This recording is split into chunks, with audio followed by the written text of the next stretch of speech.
Welcome to NovoEDTalks, where we reveal real-world strategies and expert insights from learning and development professionals.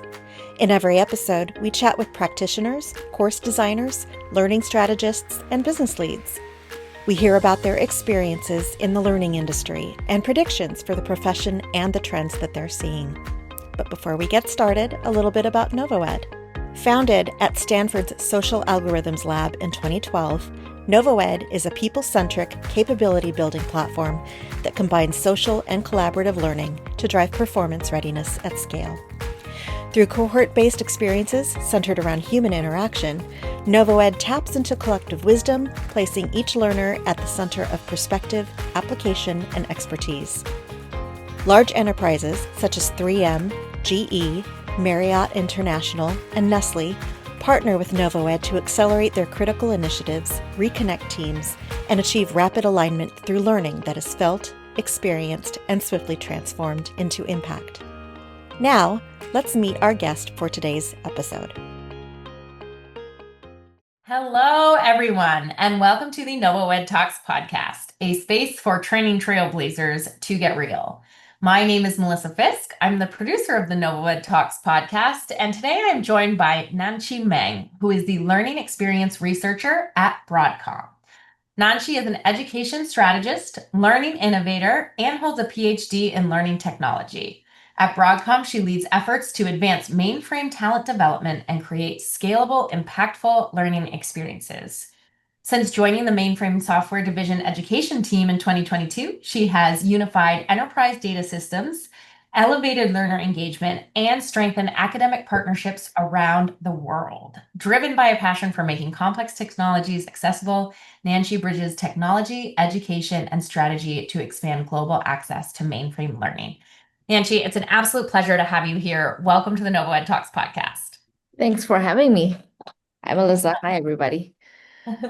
Well, Nanci, why don't you start by just, obviously in a short amount of time, you've done a lot over there at Broadcom. So why don't you start by introducing yourself a little bit more and talking about your role in your company?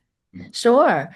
My name is Nanci Meng. I actually come from a academic background, so I taught actually 8 years in University of North Texas before I decided to reinvent myself and pivot into industry world.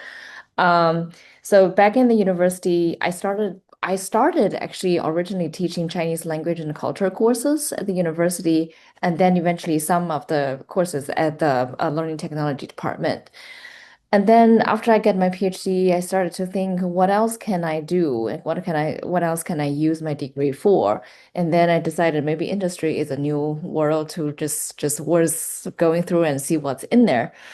So I started to basically pivot, reinvent myself, and then get into this very lucky position that I am in right now. I'm going through data. I do learning experience research, which is a perfect combination of UX research and my background in education in learning technologies. So I feel like very lucky that I got hired by my team, which is a mainframe education team at Broadcom, that we value people's learning experience and we want to prepare the next generation of mainframers.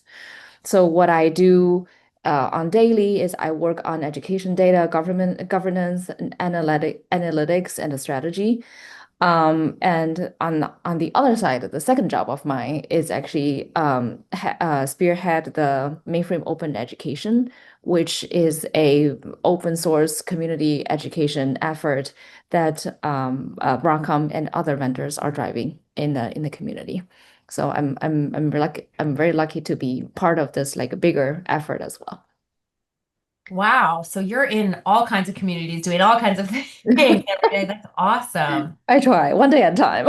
Yeah, but I mean that's great. Like the wealth of kind of insight and intel you get from just working with so many different kind of diverse groups, I'm sure just makes you better in each one of those roles that you're working on. Which speaking of, why don't you talk a little bit about some of the learners that you oversee and what some of their challenges are? Yeah, so my team actually help with both internal and external education. So internal refers to the employee education, and external meaning customer and actually university education engagement. So we definitely interact with both. And I would say the typical challenge that I see that people are facing is, especially for those like customer education, how do we help people learn while they have their daily responsibilities and their daily jobs they need to deal with? How can we help them serve them exactly what they need, when they need, and the portion they need, so they don't get too much pulled from their daily job. They feel like behind and burned eventually by learning and returning to their work. But also, how do we secure the quality of the training they received so they can still improve their performance moving on? So that's definitely one of the topics of the challenge. And the other one, I would say, you're probably going to see me mentioning this a few times throughout the interview, is that some people see that the mainframe is an obsolete technology, and many universities actually stop teaching the mainframe related courses. But we still have a large demand of bringing this new talent into the field. So how do we keep attracting new talents into the field? How do we show them this is actually a very promising and a secure career path? How do we convince them to come in is another challenge that we're facing. Yeah, I can imagine. I was going to ask about that, so I'm glad you brought it up. And I'm sure we'll be talking about it more throughout this episode. But why don't you talk about kind of how you're approaching that main core challenge there and how you're kind of trying to solve for that and getting new talent in there? Yeah.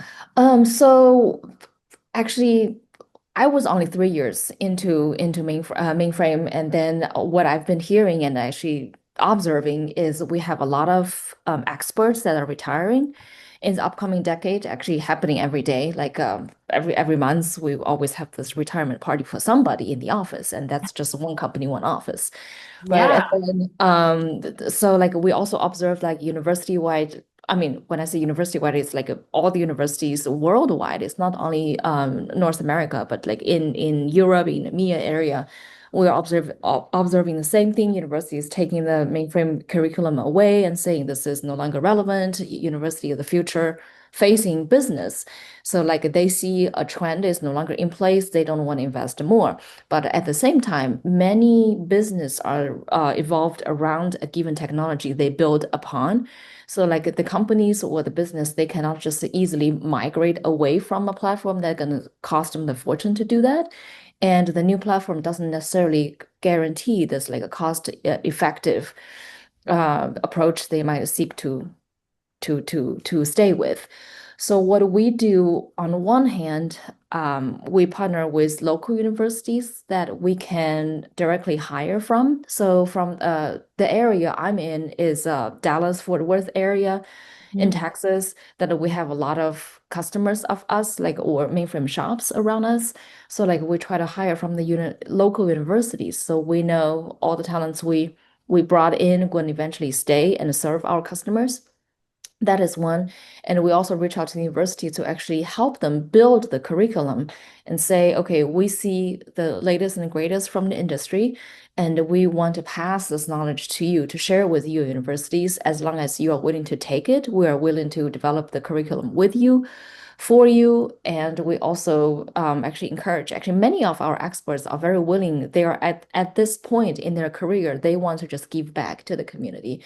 So they say, we just very interested in teaching university courses, or at the very least, we want to be the guest speakers, reaching out to different courses, talking to people. So we actually have a lot of those like new to mainframe meetup event, where like we also invite university professors and students to our technical event that we offer to our customers. So that way we bring them into the community. They see the customers are real. We are real. Everything is still happening. And that are going to help them with building this curriculum effort together. Wow, that's incredible. And that really pulls me into kind of my next question, which I want to kind of reframe a little bit given what you're talking about. But as skill sets needed for success are constantly shifting, and per what you just talked about, there's a lot of like new technology developing, but there's also still so many people relying on old technologies. How do you kind of balance preparing people for new tech and new skill sets that they need, but also, building these curriculums for programs that might be maybe more legacy, but still, there still needs to be knowledge around them. How do you kind of balance doing both of those things? Yeah, thank you for the question. I think many people probably have the same question. When it comes to all the new generation young people want to chase those buzzwords left and right. It's AI everything, like they just want to chase anything AI related. Whereas a lot of like our customers like banks, insurance companies, airlines, their business, actually 70% of the world economy still rely on this quote unquote obsolete technology, which is actually the backbone, right? I think this analogy is a little bit like once I heard from an expert, everybody talk about EVs, everybody talk about electric cars, right? Vehicles, but as a matter of fact, most cars are still born on gasolines, and that's still 70-80% of the cars like we're consuming Yeah. today. So we are definitely facing the same thing, but our strategy has always been, and I think that's also absolutely the fact, is we don't expect you to know everything about mainframe or about absolute technology. We want you to understand the basics so you can help modernize the technology. We want you to know the old so you can bring the old to the new or to bring the old and to meet the new. And that's the trend. That's what we've been doing. And that's all the customers has been seeking to do. We are not getting rid of it. As a matter of fact, we know it's not impossible. So what we do is just to migrate it, to modernize it, and to be able to do that, we need people to understand both. You don't have to be experts on both, but you definitely want to have the basic understanding of both. It's basically the knowledge, the signal here, the message we're sending out here. Yeah, absolutely. No, that makes so much sense and definitely makes it seem a little bit more manageable, right? Like, hey, you need the basic core foundation knowledge of this, but then also these other skill sets so you can kind of bridge that gap. That's Yeah. great. Actually, one thing I want to quickly add on, it's not only on the young generation to say, okay, you're going to come in and learn this. And we also have to make ourselves attractive to them, right? Like, Mhm. so I've been observing some professors at the universities. Well, some university classes and programs are more popular than others. And one secret recipe, I mean, if I'm allowed to share this on an episode, is Mhm. to make course titles enticing to students, right? Like, so some professors call the courses like a enterprise computing for fintech companies, and which is true. I mean, banks and insurance companies, those are fintech companies. Right. Yeah. So, so we just pointed out to them and to say, actually, this is your future customers, and this is technology they've been working on. And if you want to be part of them, take this course. And then that's a very natural way to introduce them to this large world of how technology is being used. Yeah, that's awesome. Brilliant. And it's, it's true. So it's not entirely Yeah. changing the perspective, right? Yeah. So for computer science background, we definitely want to introduce them to enterprise computing. It's Right. not computing. You are not zoom only on technology pieces, but rather the application of these technologies, right? And for business students, we definitely want them to take on a little bit technological stuff, and so like they can broaden their choices, is what we've been trying to do. Absolutely. And how do you, with balancing kind of making sure, learners have these kind of like two skill sets. I don't want to say two skill sets like it's only two skill sets, but like categorized into these two buckets of skills. How do you kind of assess and address skills gaps within either one of those buckets? Or how do you suggest like universities or organizations kind of determine whether or not they need to like up their skills in one of those areas? Um, I think their daily job is probably the most important source to tell if they should up their game. I mean, we all trying to do our job more efficiently, more effectively. That's why we all leverage AI at some point or all the time, right, throughout the day. We definitely heard from some of our customers and say, I know that my team can perform certain workload. Like give them 8 hours, they might just use up all 8 hours. But I think if we up their game to like know more about the product and know more about the capabilities and functions they could perform, same, like a job with a slightly different techniques, and they might actually like really save a lot of time and they can use for develop themselves, right? Like to like advance their career.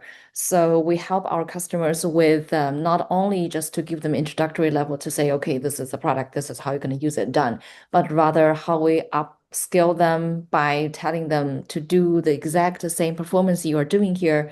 How do we show you more capabilities? Well, like this is an easier way. This is a you might find this is handy type of like tips and tricks to help them to really you make better use of the product we're providing.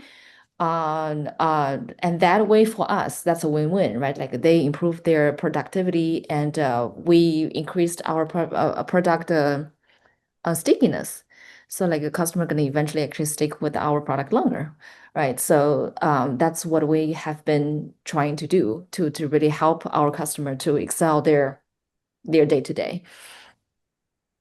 Awesome. That makes sense. And do you have any kind of like core KPIs that you suggest folks look at or measure? I'm sure it's kind of different for each.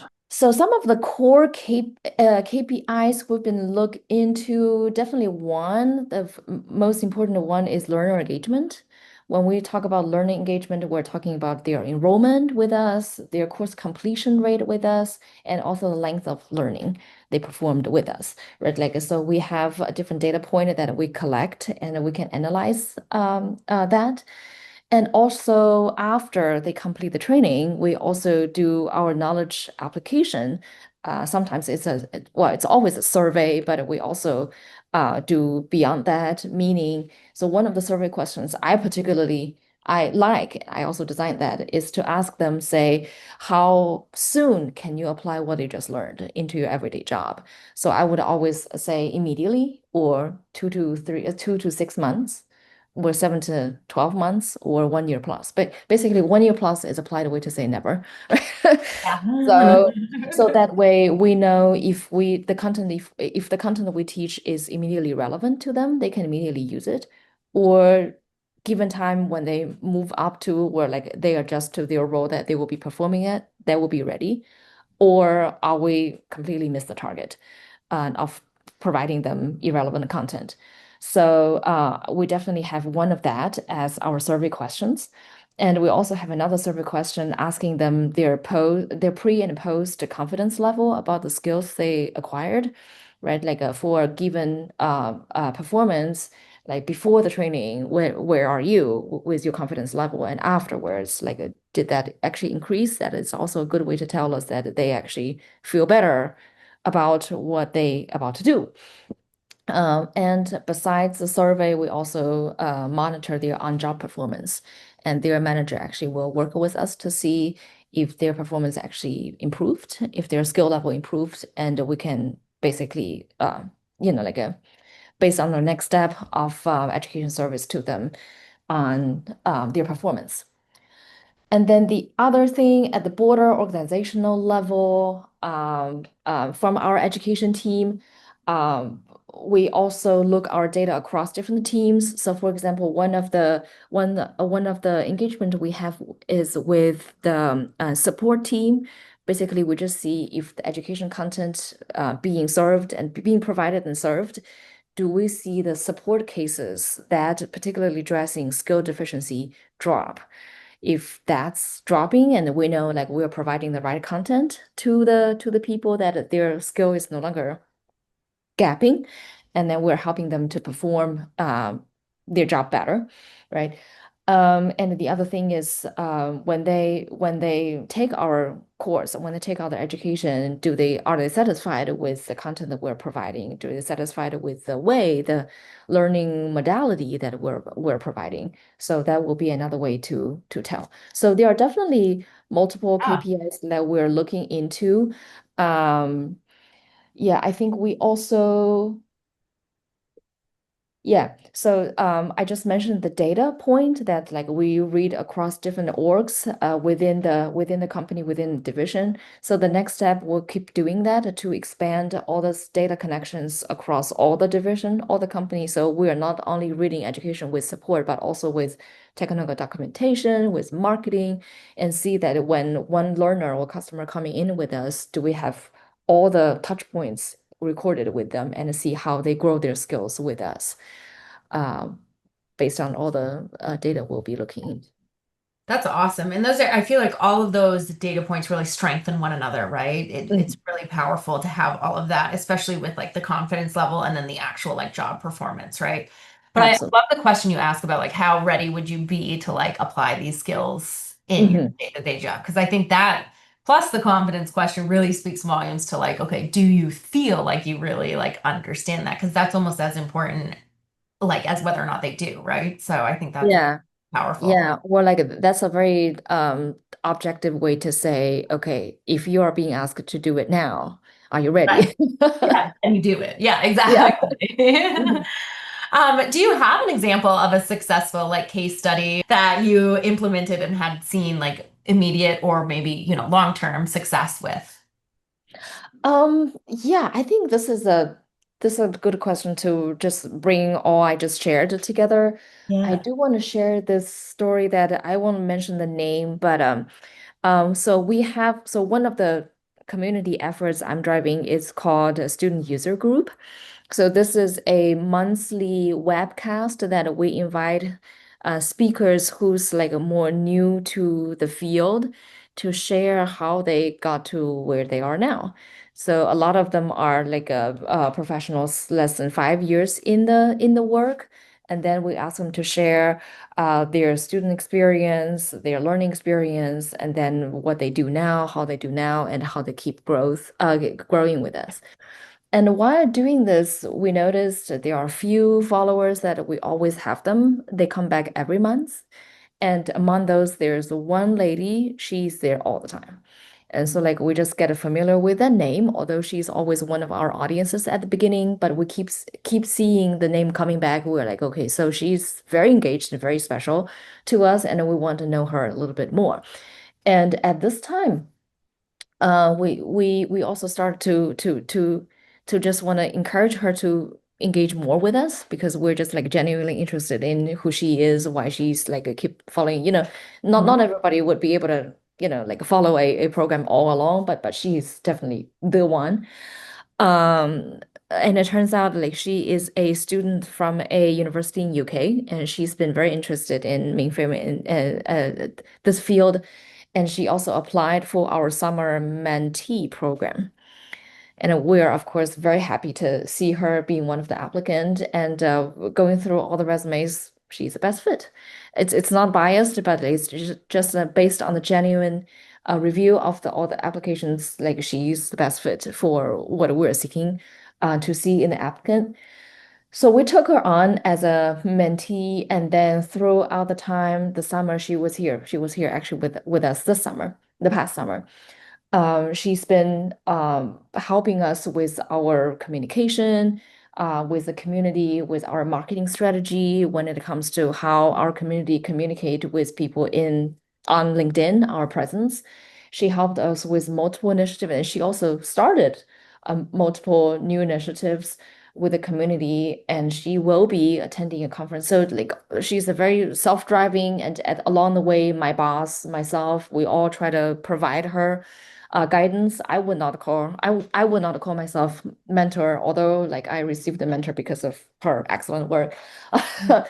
But and she's just like we see her grow very well professionally, personally, with the community, with us. And we really loved the effort she put in.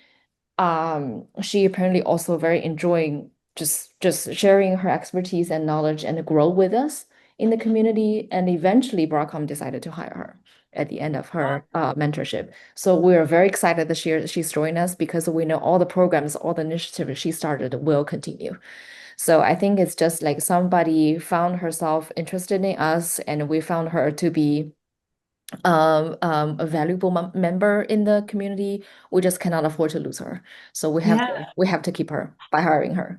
Yeah. So yeah, that's just, and then we also have, so she's more of the business and data science background. And we have mentors in the company volunteered to be her mentor, just take her on and through the initial period with us. So I think it's just this like beautiful story that when you are invested, you are engaged, the community will come back to you, will echo to your efforts and your willingness to connect. Absolutely. And what a powerful message that is, just, to organizations everywhere. And the message behind that, I think, is so powerful that any Yeah. organization should take on and really consider. Switching gears a little bit, talk to me about technology. What role does technology play in your programs, and how do you leverage different tools and platforms to kind of enhance learning experiences? Sure. Yeah, you're probably gonna expect a slightly different answer from me compared to other speakers because we're a technology company. We're already dealing in technology on daily basis. So a lot of our learning strategies are actually associated with people. It's Yeah. like a very people intensive. I mean, I can talk about technologies. We definitely leverage multiple course design platforms, like Articulate being one of them. Beyond is another one we use on daily basis. We also have this like AI voice over. These are just like tools to the to the ultimate goal that we create courses and consumable education content. But besides that, at the company-wise, we also have multiple of those like internal learning opportunities. One of them is like share and learn. That is just like a weekly basis. We would actually invite people internally to be the speaker, talking about what they do on daily basis. Everybody could learn from everybody else. This is a huge organization, and everybody have something to share. So we have this like a weekly sharing sessions. We also have those like lightning talks, coffee talks about what people do, who they are. Most importantly, have people to get to know them. Then all these are very low tech, right? Like you need Zoom, and then you Yeah. have to share the great minds, right? With internally, and we also have this like speed networking. So like in half an hour, like you have this one person on a hot chair, and like everybody can ask questions about what this person do, where they are, like all their every day, they can really get to know this one person very well, and their org, what they do on their daily basis very well. We also have these like internal training programs that like sometimes some of them are like a 3 months or even half a year. Like you just follow through and learn our technology, our platform from zero, really. If you want to grow to be a more techy person, you can definitely do that. We also have these one program I do want to mention, Vitality program, that is a paid learning program. Like we hire people newly graduated from college or people are seeking for career transition. We hire them based on their personality and dedication, and then we actually train them. We pay them, we train them on mainframe and our product. And when the programs is done, we will actually send them to our customers, and the customer will hire them to be their tech support person. So we do have all these different impersonal, where like you can say that's like a person, very personal, very person um, uh, heavy interactions when it comes to learning. So AI is definitely a huge topic internally and externally. We know that there are multiple sessions help the entire division in the company to promote that awareness and engagement with AI. But ultimately, when technology really prevail, which is right now, we do value the person-to-person communication and the knowledge transfer. So somehow that becomes ultimately the biggest topic, biggest education theme when it comes to pass the knowledge. So it's really interesting to see how that changes, right? When technology started to pick up, everybody's talking about technology, but now technology is everywhere. We start to go back to person, go back to people. Yeah. Yeah, absolutely.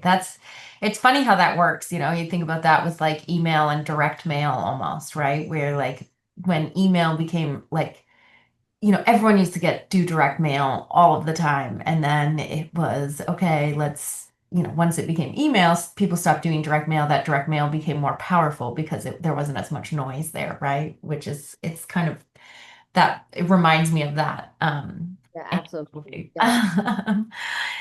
Nancy, can you give us, as kind of a closing note here, your best piece of advice that you would pass on to maybe yourself just starting out on your career journey that you would pass on to someone else just starting out on theirs?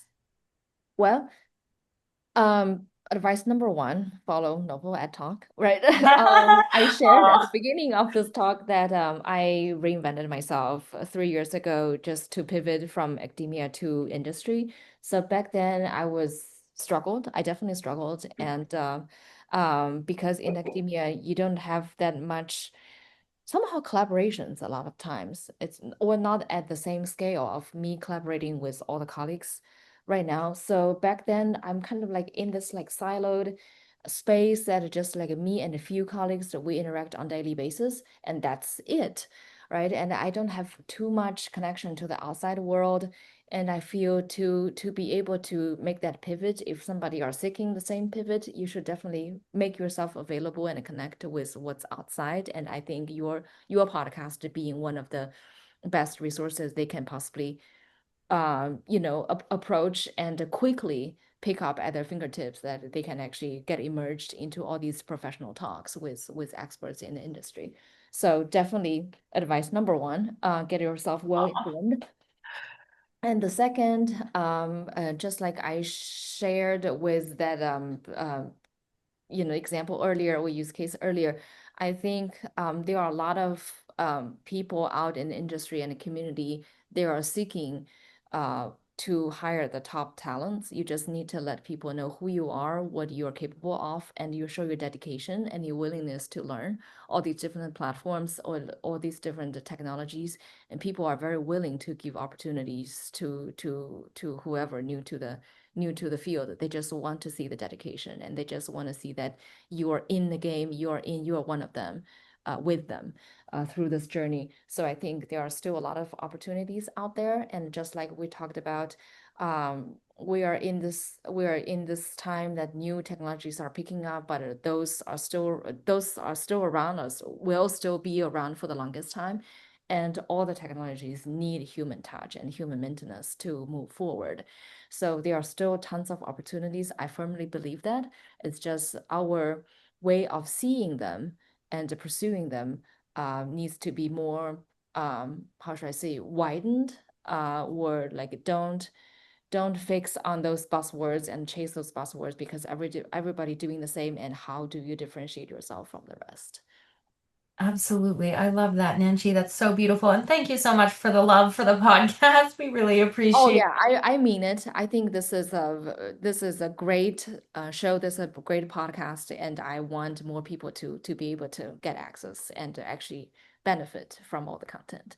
Well, thank you so much, Nancy. We feel very honored that people get to come here and we've created this space for people to share their experiences and their advice. But again, we're big learners, just like you said, that, or big believers that the best learning happens from, learning from one another. We're all lifelong learners here. So we really want to, you know, keep that going, push that Absolutely. message out there as well. So, Nancy, thank you so much for joining us today on the NovoEd Talks podcast. It was an absolute pleasure having you here.